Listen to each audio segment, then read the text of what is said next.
When did people try to portray you as an alcoholic? I've been sober for 3 years. The incident in my apartment back in January.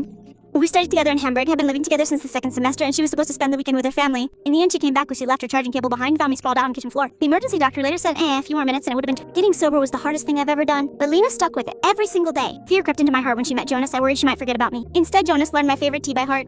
Whenever he was eating, he would automatically look for any good official calling ingredients about my habits parts.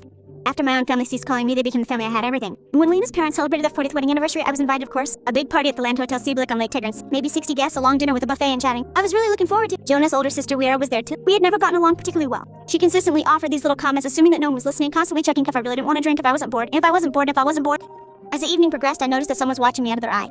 Shortly after the starter, I was standing outside on the terrace simply because it was getting to the mall. Whenever I feel like a situation is triggering me, I reach out to my addiction counselor and I called her it. The phone call probably lasted around 20 minutes, after which I went back inside. Less than 5 minutes later, Vera was standing in the middle of the hall and said loudly she has to make everyone aware of something now. She adopted a voice with an affected, worried tone, which was really just meant to hide a sense of smug delight. She reported that she saw me outside, out in the darkness, all alone, a bottle clutched in my hand. She had a photo. She pulled out her cell phone. The room went quiet. Lena's mother looked at me. Jonas' parents looked at me. I felt my cheeks burn as the blood rushed to my face, but it wasn't due to charm. Who was holding up the photo? It was blurry from a distance at night. A person on the terrace holding something in their hand. It could have been a telephone, a water bottle, absolutely anything. I took a deep breath, then I said, and that in my hand is my phone. I called my addiction counselor outside because the silence in the room was getting too much for me, and I asked Margot to stay reachable. Exactly for evenings like that. Vera laughed nervously for a moment. You just say that. At that moment, my cell phone vibrated with a message from Margot. I called her immediately and put her on speaker. Margot confirmed calmly. The talk commenced at 8:14 p.m. and ended at 8:30.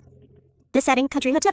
I've been with her for 2 years, Margot said. I understand each challenging situation she experienced in Germans. Jonas looked at his sister. Lena's father cleared his throat and looked away. Lena slowly approached me. Vera, Jonas' voice was very quiet. What were you thinking? Vera tried to make up ground again. Lena couldn't see when someone was taking her. She just wanted to protect her. I had always been too close. Lena stopped in front of her. She fought for 3 years. I was there for 3 years. Lena stopped in front of her. I was there for 3 years. You were never there. Past moment.